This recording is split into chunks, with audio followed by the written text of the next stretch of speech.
और जानकी जी जो आचार्य हैं, जानकी जी के बाद श्री हनुमान जी।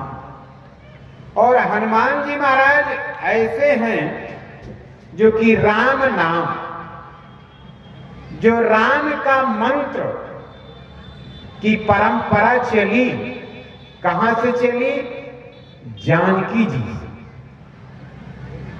पूर्ण ब्रह्म परमात्मा राघवेंद्र श्री राम जी हैं। राम जी के बाद वो तो पूर्ण ब्रह्म परमात्मा है ही है, लेकिन राम जी के मंत्र का प्रथम आचार्य जानकी जी, जानकी जी के बाद हनुमान जी। जहां हनुमान जी ने राम मंत्र का, राम जी का प्रचार प्रसार किया। राम जी के बाद वशिष्ठ जी, ब्रह्मा जी वशिष्ठ जी आदि आदि जितने हमारे ऋषि परंपरा हुई, ये सभी लोगों ने राम नाम का ही प्रचार किया। आचार्य उसी परंपरा में आज भी हमारे संत जो हैं, ये राम नाम का ही प्रचार, राम नाम के आचार्य परंपरा में आज तक चली आ रही है। जैसे जगत गुरु शंकराचार्य हैं सन्यासियों के, हम लोग बैरागियों को वैष्णव के आचार्य श्री रामानंदाचार्य जी हैं। उसी परंपरा में आज भी संत हमारे साकेतवासी श्री स्वामी रघुवरदास जी महाराज, श्री अयोध्यादास जी, श्री गोपाल दास जी, उसी परंपरा में बाबा राम बालक दास जी भीम बाबा भी उसी परंपरा में हैं। ऐसे महापुरुषों के आगमन से, ऐसे संतों के आगमन से कर्मनिष्ठ जो तपस्या कर रहे हैं, आचार विचार व्यवहार, इस संतों का जो राम नाम का उच्चारण कर रहे हैं, जप कर करके जो प्रचार कर रहे हैं, जो भगवान के 33 करोड़ देवताओं के सन्मुख, देवताओं के सान्निध्य वैष्णव बनकर के भगवत भक्ति करता है, उसका जीवन धन्य हो जाता है। मेरे प्यारे भाई बहन, मंत्र रूपम प्रवक्ष्यामि, मंत्र रूपम प्रवक्ष्यामि श्रेणु नारद तत्परम। रकारादि मकारादियंतो, रकारादि मकारादियं, इस प्रकार से रकार और मकार, रकारादि मकारांतो मंत्र प्रावरण संयुक्ता। महाराज जी रा और मा, जो राम है, राम जी का बीज मंत्र जो है खड़ाक्षर या द्वादश, द्वादश माने सीता और राम जी का हो गया, और खड़ाक्षर मंत्र जो है राम जी का हो गया।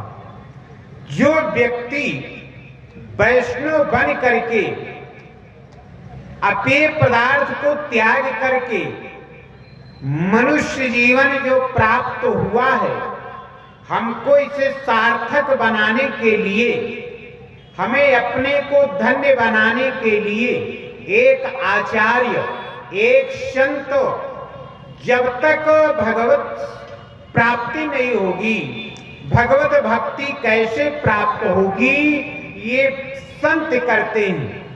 संत के द्वारा ही, संत के आदेशानुसार ही हम भगवान की शरण में जा पाते हैं।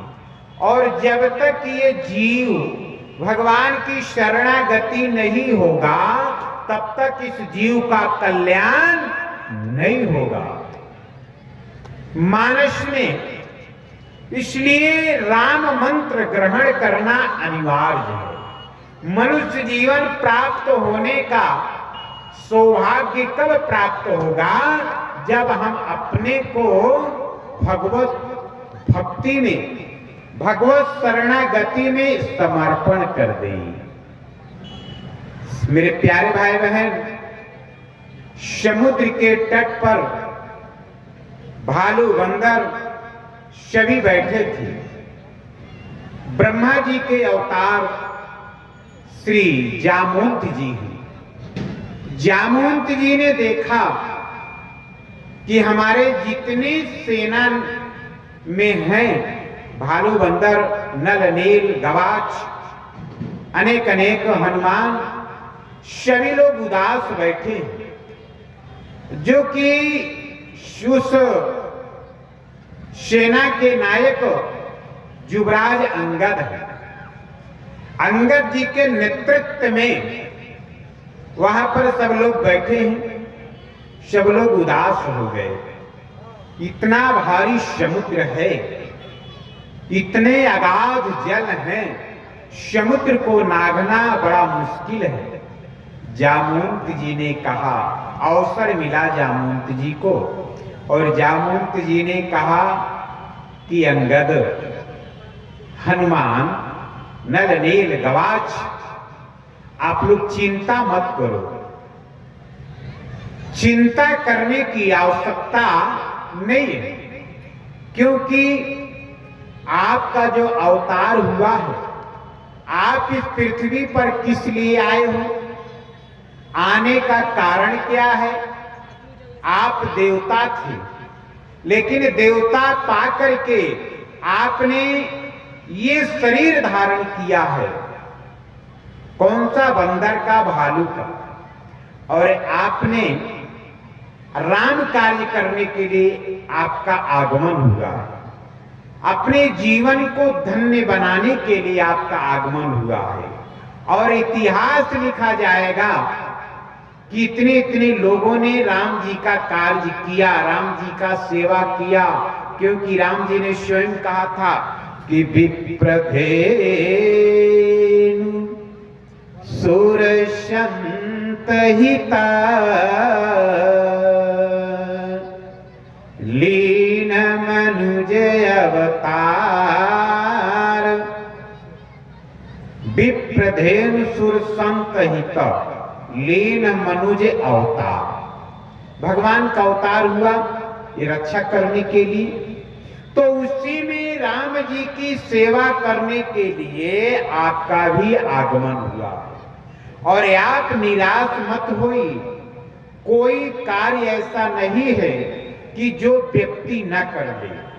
इस समुद्र क्या, इससे भी बड़े बड़े समुद्र को डांट सकता है और आ जा सकता है। तो जामवंत जी ने कहा कि आपको चिंता करने की आवश्यकता नहीं है। बोले क्या करें महाराज, हमारे सामने बहुत बड़ी परिस्थिति आ गई है।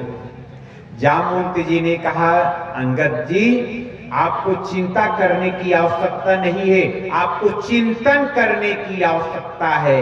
बोले चिंतन, बोले कि हाँ। बोले किसके विषय में, बोले राम जी के विषय में। राम जी का कार्य करना है।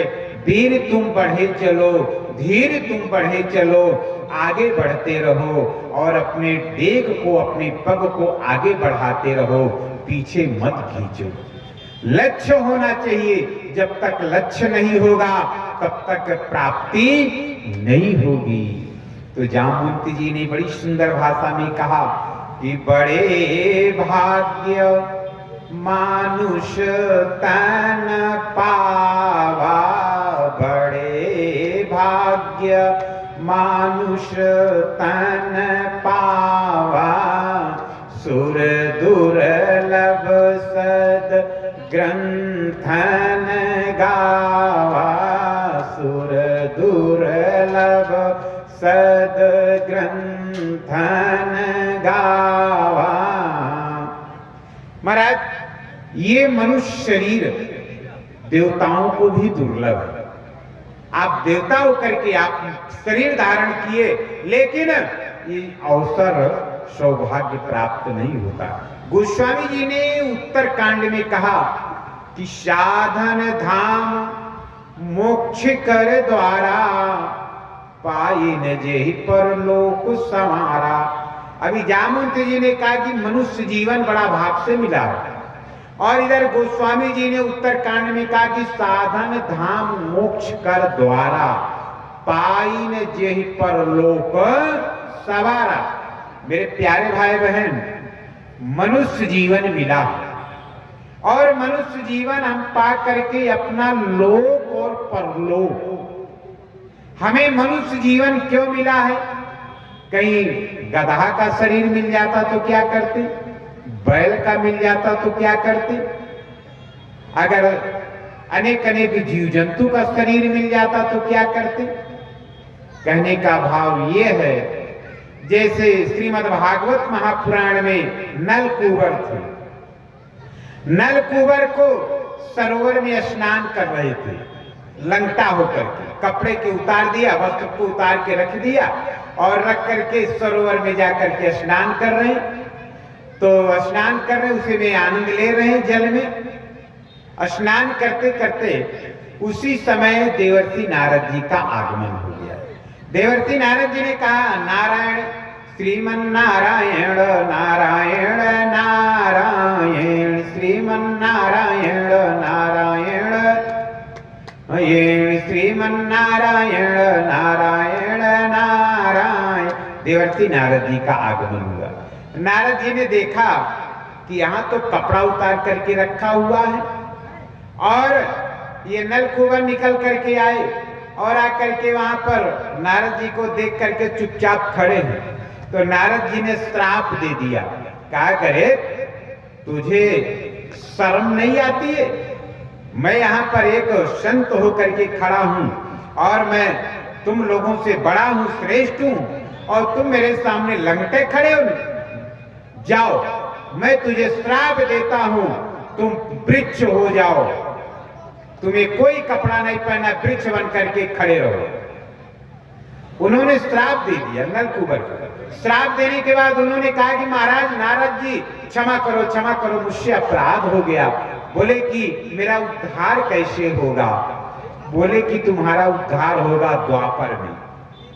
द्वापर में जब भगवान श्री कृष्ण गोकुल में जन्म लेंगे और गोकुल में जन्म लेकर के वहां पर उनके द्वार पर तुम पेड़ बन करके, 2 पेड़ बन करके रहोगे।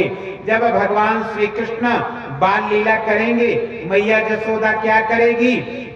कन्हैया को ओखल में बांध देगी, रस्सी लेकर के ओखल में बांध देगी और ओखल को लेकर के भगवान खींचेंगे। मैया अपने काम में लग जाएगी और कन्हैया जब आगे बढ़ेंगे तो कन्हैया को तो उद्धार करना है और कन्हैया जब आगे बढ़ेंगे, दोनों पेड़ के बीच में जब जाएंगे, इस पार से उस पार चले जाएंगे, ओखल फंस जाएगा और फंसने के बाद कन्हैया थोड़ा ताकत लगाएंगे और तुम लोग दोनों पेड़ जो है, पेड़ वहां से गिर जाएगा और गिरने के बाद जब भगवान का स्पर्श होगा तब तुम्हारा उद्धार हो जाएगा। कहने का भाव मेरा ये है मेरे प्यारे भाई बहन, ये मनुष्य जीवन मिला है और आप यहाँ पर 33 करोड़ देवता आए हुए हैं। ये जीवन बार बार नहीं मिलेगा, मनुष्य जीवन मिला है और मनुष्य देवता बन जाओ। देवता एक दानव होते हैं और एक देवता होते हैं। मनुष्य शरीर पा करके हमें देवता बन जाना है और देवता बन करके अर्थ धर्म काम मोक्ष चारों चीज प्राप्त कर लेना है। और जब कैसे प्राप्त होगा? जब हम भगवान की शरण में जाएंगे। जब तक ये जीव भगवत शरणागति नहीं लेगा तब तक इस जीव का कल्याण नहीं होगा। इसलिए कोई कितना भी बड़ा पापी हो, कोई कितना भी बड़ा अत्याचारी हो, दुराचारी हो, एक बार भगवान के सामने जा करके कह दे, सन्मुख हो करके दोनों हाथ उठा करके सरेंडर बोल जाए और बोल करके कह दे कि प्रभु अभी तक मैंने अपराध किया, अनेकों अपराध किया, लेकिन अपराध को मुझे क्षमा कर दो। मेरे राघव, मेरे राम जी तो इतने बड़े दयालु हैं मेरे प्यारे भाई बहन, इतने बड़े दयालु हैं। अगर एक बार भगवान की शरण में जाता है, भगवान की तरफ 2 पग बढ़ाता है, तो हमारे कन्हैया, हमारे राघव राम जी 10 पग बढ़ करके उसको आकर के आगे बढ़ करके स्वागत कर लेती, अपना लेती। ठाकुर जी की बात बहुत बड़ी बड़ी है।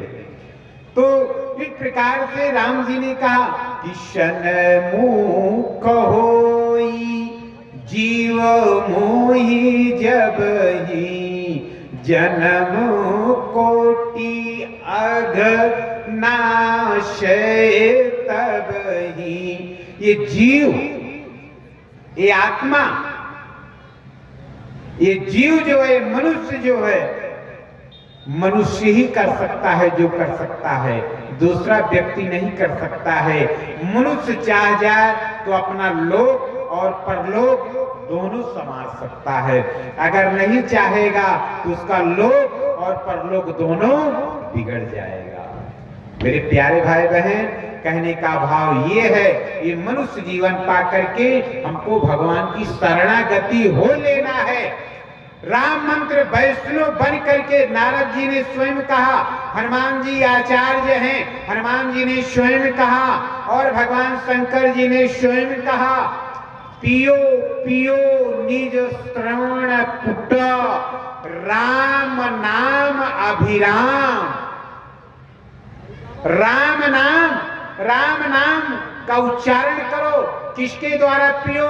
आचार्य के द्वारा। आचार्य माने संत के द्वारा, गुरु के द्वारा ग्रहण करो और ग्रहण कर करके राम मंत्र का जाप करो, तभी तुम्हारा कल्याण होगा। पियो पियो निज श्रवण पुट, श्रवण माने कान, पियो पियो जैसे हम पानी पीते हैं, शरबत पीते हैं, उसी प्रकार से पियो पियो निज श्रवण पुट, राम नाम अभिराम। गली गली घूमत जटिला, काशी मुक्ति धाम। भगवान शंकर जी, चैतन्य शेखर वैष्णव कुलभूषण भगवान शिव जी काशीपुरी में जो वहां पर शरीर को परित्याग करता है, जो राम मंत्र का दीक्षा नहीं लिए रहता है, उसके कान में आज भी मैंने देखा है अपने आंखों से, उसका दाहिना कान ऐसे खड़ा हो जाएगा मरने के बाद, मरने वक्त कान खड़ा हो जाएगा। और भगवान शंकर जी पियो पियो को पीना है राम मंत्र, राम मंत्र की दीक्षा देते भगवान शिव जी। इसलिए राम मंत्र हम मनुष्य को जाप करना है, अगर जाप नहीं करेंगे तो हमारा जीवन उद्धार नहीं होगा। सबसे पहले भगवान की शरणागति। आपके यहाँ 33 करोड़ देवता का आगमन हुआ है, देवताओं का आगमन हुआ है। इस रास्ते से कभी भगवान भोलेनाथ, भगवान शिव और भगवती खैनी नहीं बनाना चाहिए। मेरे प्यारे भाई बहन क्षमा करिएगा, जहाँ कथा हो वहाँ बीड़ी सिगरेट नहीं पीना चाहिए, खैनी बना के नहीं खाना चाहिए, क्योंकि कथा रूपी अमृत, कथा रूपी अमृत, अमृत यही है। अगर कथा को श्रवण कर लिया, यज्ञ में आकर के भगवान का दर्शन करके, बाबा भीम बाबा का दर्शन करके, चरणों को स्पर्श करके, संतों के चरणों को स्पर्श करके प्रसाद ग्रहण किया, पासे प्रवचन, पासे परिक्रमा, पासे प्रणाम, पासे प्रसाद ग्रहण किया, तो हमारा अर्थ धर्म काम मोक्ष चारों प्राप्त हो जाता है। ये भगवान का जहाँ पर हवन हो रहा हो, पूजन हो रहा हो, तो कहने का भाव ये कि भगवान भोलेनाथ, भगवती पार्वती जी इसी मार्ग से कभी जा रहे थे, तो भगवान भोलेनाथ खड़े हो गए और खड़े होकर के नंदी से उतर करके जमीन पर आ गए। पार्वती देखा, पार्वती जी ने और भगवान भोलेनाथ ने धरती को आकर के प्रणाम किया, लेट करके प्रणाम किया, ऐसे खड़े होकर के टाटा बाय बाय नहीं, लेट करके प्रणाम किया। भगवान को धरती को प्रणाम किया और प्रणाम करने के बाद वहां से चलते बने। भगवती देवी पार्वती जी ने दोनों हाथ को जोड़ लिया, कहा कि प्रभु मैं आपसे कुछ, मेरी एक जिज्ञासा है। बोले कि देवी कहो, क्या जिज्ञासा है तुम्हारी? पार्वती जी ने कहा कि प्रभु यहाँ तो न तो गांव है, न तो कोई बस्ती है, न तो कोई यहाँ मंदिर है, न तो कोई मूर्ति है, आपने यहाँ प्रणाम क्यों किया इस धरती को, जमीन को? तो भगवान भोलेनाथ ने कहा कि देवी जानती हो, यहाँ पर मैंने प्रणाम इसलिए किया, आज के 50 वर्ष 100 वर्ष पहले यहाँ पर 100 वर्ष से आगे यहाँ यज्ञ होने वाला है। बोले यज्ञ? बोले कि यहाँ कैसा यज्ञ? बोले यहाँ पर एक संत के द्वारा एक अनुष्ठान होगा, एक यहाँ पर कार्यक्रम यज्ञ होगा, संत महात्मा 33 करोड़ देवताओं का आगमन होगा और यहाँ पर पूजन होगा, इसलिए धरती पूजनीय है। देवी प्रणाम करो। पार्वती जी ने भी प्रणाम किया, भगवान शिव जी ने भी प्रणाम किया।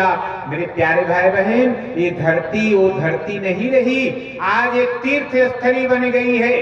कहा गया है, कवि ने कहा कि 2 बार द्वारिका त्रिवेणी जाए 3 बार, 4 बार काशी में गंग के नहाए थे, 5 बार नेमि सारण, 6 बार हरिद्वार और 7 बार पुष्कर में आचमन कराए थे। और जेते फल होत कोटि कोटि अति पूर्ण किए, अतेते फल होत मात्र राम नाम गाए थे, अतेते फल होत मात्र राम नाम गाए थे। कहने का भाव ये है कि तीर्थ स्थली में यहाँ पर इस समय अगर आप जो भी करेंगे, पूजा पाठ, पुण्य, दान, यज्ञ, परिक्रमा, जो भी आप करेंगे, आपका अक्षय पात्र हो गया। अक्षय माने आपको कभी समाप्त नहीं होगा। जैसे अक्षय बैंक में आप रख देते हो द्रव्य को, वहां पर कुछ दिन के बाद एक एक पैसा बढ़ करके उसका दूना हो जाता है। उसी प्रकार से इस यज्ञ भूमि में जो हम दान करते हैं, जो पूजन करते हैं, जो हम यहाँ परिक्रमा करते हैं, जो राम नाम का उच्चारण करते हैं, वो हमारा दूना बढ़ता है, वो दूना बढ़ जाता है। इसलिए ये यहाँ पर आपको परिक्रमा करना है। देवताओं का सम्मान कैसे होगा? 33 करोड़ देवताओं को, देवताओं का सम्मान तब होगा, मान लो आप पूजन कर रहे हो, हवन कर रहे हो, सब कुछ आप कर रहे हैं, लेकिन यहाँ पर अगर भगवान की परिक्रमा नहीं करेंगे तो देवताओं का सम्मान कैसे होगा? बताइए।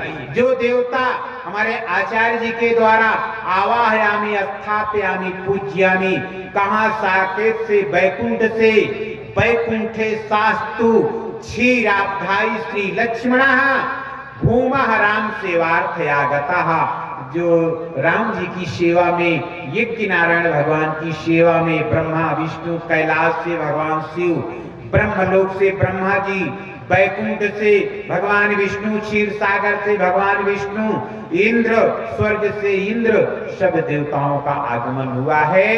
मेरे माताएं, मेरे भाई बुजुर्ग, सबसे मेरा आग्रह है, आप परिक्रमा जरूर करो। रात्रि में परिक्रमा करो, दिन में परिक्रमा करो, 24 घंटा जब आपको टाइम मिलता है और आकर के यहाँ संकल्प के द्वारा, संकल्प माने आपका एड्रेस पता सही, अगर मोबाइल है, मोबाइल में एक नंबर गलत हो गया तो दूसरे के पास चला जाएगा। उसी प्रकार से एड्रेस पता संकल्प के द्वारा, संकल्प में बहुत बड़ी शक्ति होती है, इसलिए परिक्रमा जरूर करो। और परिक्रमा करेंगे तो निश्चित रूप से यानी कानी जापा पानी जन्मांतर कृतानि चा, जन्म जन्म का पाप जो है जल करके भस्म हो जाता है। कम से कम 12 घंटा, 24 घंटा, वो भी नहीं तो 6 घंटा, 6 घंटा नहीं तो 4 ही घंटा, 108 ही बार परिक्रमा, वो भी नहीं तो 51 बार, वो भी नहीं तो 21 बार, 11 बार परिक्रमा जरूर करो। परिक्रमा से देवताओं को भी सम्मान हो गया और इस प्रकार से हम लोग बढ़िया से आनंद लें। ये भगवान की बहुत बड़ी कृपा है। बोलिए आनंद कंद भगवान की। इसलिए राम मंत्र सन्मुख होई, जीव मोहि जबहि, और जन्म कोटि अगनाश तबहि। जन्म अनेक जीव जो है, अगर भगवान की शरणागति जब तक नहीं होगा तब तक उसका कल्याण नहीं होगा। उसका लोक माने ये लोक मृत्यु लोक, 3 लोक 14 भुवन है। इस प्रकार से मृत्यु लोक और लोक परलोक हमारा दोनों बन जाएगा। और दोनों बनने के बाद बनेगा कैसे? हम भगवान का भजन करेंगे तब, हम शरणागति होगी तब। इसलिए जीव को शरणागति अनिवार्य है। बोले आनंद कंद भगवान की जय। 2 बार भगवत नाम। श्री राम जय राम जय जय राम। श्री राम राम। हरे राम राम राम सीता राम राम राम। हरे राम राम राम सीता राम राम राम। हरे राम राम राम सीता राम राम राम। हरे राम राम राम सीता राम राम राम। हरे राम राम राम सीता राम राम राम। हरे राम राम राम सीता राम। बोले आनंद कंद भगवान की जय। जयकारी थोड़ा कस के बोलिए, तभी ना आनंद आएगा। मान लो जहां तक आवाज जाएगी, राम नाम की आवाज, जयकारी की आवाज, वहां तक मंगल ही मंगल। बोलिए यज्ञ नारायण भगवान की जय। बोलिए हनुमान जी महाराज की जय। बोलिए बाबा राम बालक दास जी महाराज की जय। संत समाज की जय। सबके माता पिता की जय। सबके बाल गोपाल की जय। जय जय सीताराम। ओम शांति शांति शांति।